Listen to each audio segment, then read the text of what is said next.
All right. All right. We will call whatever month this is. What are we? November. Yeah. November Signal Mountain Planning Commission to order. Thank you all for attending. I do believe that we have a quorum was affirmed earlier this week, so we can continue along with the business that's before us. Has everyone had an opportunity to review the minutes from previous meetings? Can we do roll call so I can get that right in the minutes? I know I need to amend those to reflect who was here and who was not. Yeah, we can do that. We want to add roll call to the previous minutes? Well, no, I need to amend them, but we just, I guess, get in the routine of doing that so that I can, because. So it's easier to check off online? Yeah. I got you. Okay. Yes, I'm happy to meet the secretary's request. In doing so, would you like to initiate the roll call? I will. Charlie, I'm here. Marcy. Present.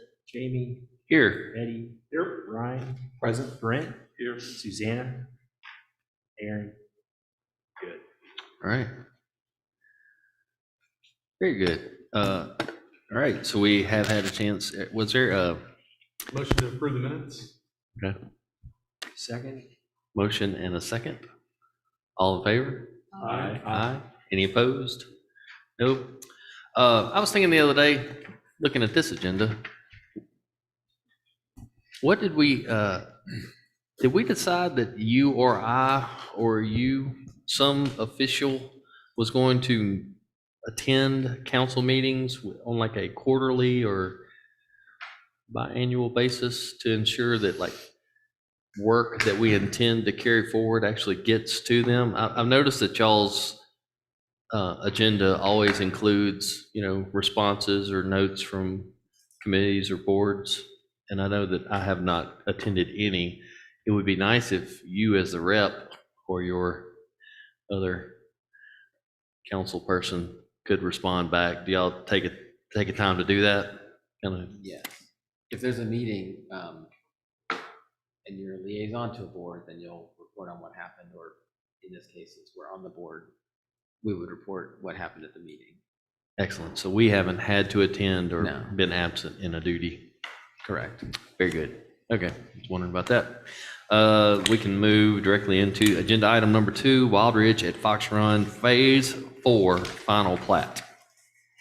Mr. Haynes, okay. Introduce the agenda item and what we are reviewing or discussing. Sure. So this appears to be phase 4 of a PUD that was approved in 2012 or 13. Is that correct? 13. And so this is the 4th phase. Phase 1 and 2 are complete. And so this was reviewed, and there were a few corrections that needed to be addressed that I've not seen the actual revised plat for, but I understand it was turned into the town today. I don't hate to put you on the spot. Okay. Okay, I can take a look at that. And as long as everything's been addressed, then I'd recommend approval for it. But I believe they have a few things to address. Is that correct? About. So we have. Yeah. Julie, yeah, come introduce yourself. Yeah, have to come. Please. I'll do it. You know, there's nothing to be around and ask you what. My name is Julie Beach, and I work with Jack Creasy on Wild Ridge at Fox Run. I need to pull that. Okay. We have turned in our as-built to WWTA. They have not signed off yet. They are ready to. They just have to review the as-built and do a field test, and then they are prepared to sign the final plat. They've already reviewed it and made their changes sent to RLS on that. We needed a maintenance bond. We talked with Garrett about that, and we gave that to Boyd this morning, and we're hoping to pave next week. And those were the 3 things that we were needing to do for the plat to be finalized. So we have the plats with us.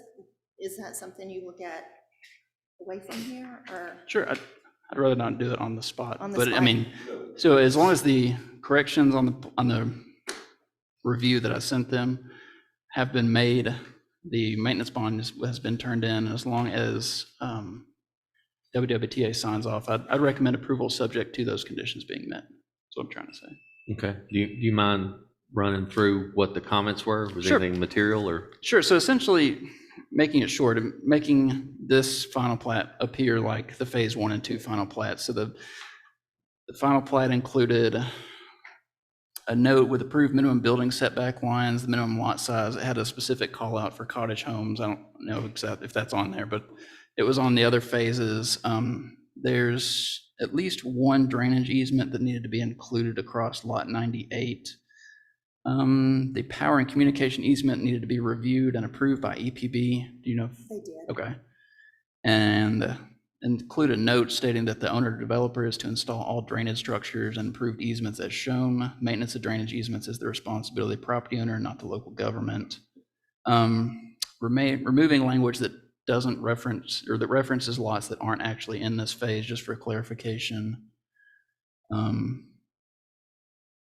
I believe that covers everything.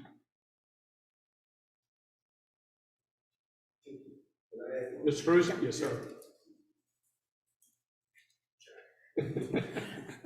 I'm Jack Cruzy. I'm the developer and I work for Julie Beach. And if you think she works for me, you're totally crazy because she's the brains of the operation. A couple of things that he was talking about. On the sewer, the best way to look at this in your minds is we've got a project which is roads, which is where you guys come in, tax collection, garbage, et cetera. We've also got this captive sewer system. So when he talks about WWTA, that system, when we got the permitting done in 13, we put the system in, they test it, and then we give it to them. So we get higher density. You got 51% open space, but the collection system has been tested twice and passed both times. So the only thing left is to move a few buttons on the pumps. Pardon me. We should be okay. The other thing on the maintenance bond, the reason your requirements for road subbase is 6 inches of poke. And when we first started this project, I just didn't think that was enough. So we put in 10 inches. And on this phase, even though it's at 2 dead ends, we put in 10 inches again.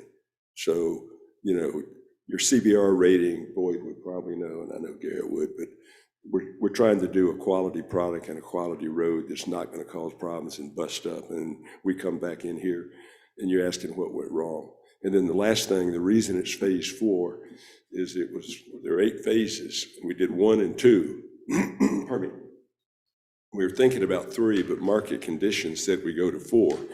And we didn't want to go through the permitting process again. So it's 1, 2, but we still got 3, 5, 6, 7, and 8 coming. So that's kind of a topical. Thank you.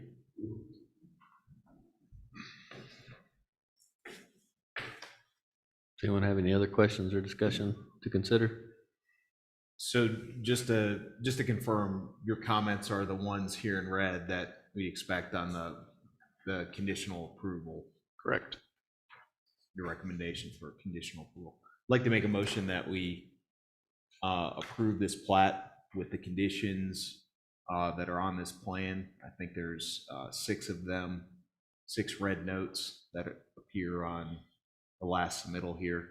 And I think there's just a verification of the EPB easement too. I didn't see that on here as well, and their approval, subject to their approval. And I'll second that. All right, moving fast. Does anybody have any other comments or questions in regards to the review? Nope. All right, I guess we are prepared. Well, is anyone here representing the public who wishes to speak on? I don't guess that's even part of the agenda, is it? That would be later on. I would think Mr. Peruzzi or you would want to mention it, that this will also be held until the paving is accomplished next week. Your approval based on final review of the plat, then we will hold signatures until the paving is done and inspected. That would be another step in the process to ensure that that's completed before we release it. And for the 3rd or 4th time, remind me why didn't we vote to change so that the town manager could process these in the future and move them on through? I don't think we made that specific vote now. We didn't make that specific vote. I don't remember that one. Yes, sir. I think you did vote for staff approval on a lot of this. And I think, and Boyd may know, but there was also in the original development contract, which was signed in 13, one of the stipulations was that each phase had to come back through the planning commission and town council to make sure that everything was, the Ts were crossed and the Is were dotted, which at the time, we could have asked that question and maybe should have, but they were as tired as we were. Okay. So, we were, yeah. Yeah. But I think that's maybe some background on why we're back. Final plat has to come from, Okay. what you gave staff the authority to do was to approve changes to the sequencing of the phases. So that the initial plan had been sequenced in that timeline, and that provided us the ability to approve changes to that, just giving them more latitude. But regardless of how it plays out, once you get to a final plat, so that it can be recorded and property can be sold, that has to come. Yeah, that's why you make the big bucks. Thank you very much for the insight. All right, so we have a motion and a second, and I've exhausted my little comment. So all those in favor? Aye. Any opposed? Hearing none. Motion passes. Thank you very much. Moving on to agenda item 3, hearing of persons having business before the commission. Any present or submitted via email, Snapchat, any other method for the town? Nope. Is there any other business that any of the members of the commission would like to bring up or discuss just for funsies? Are we going to get to this at some point, the zoning amendments that we talked about, or am I forgetting that we've done that Yes, already? in December. Okay, all Yes. right. That's all I wanted to find out. We prepared for the notices that are necessary to have adequate public review and The advertisement. public hearing on those changes will come at the council level. Right. With the zoning ordinance changes, you guys will be making a recommendation to council. This council takes it up. And then we vote. All right, fantastic. Getting close. Motion to adjourn? Second?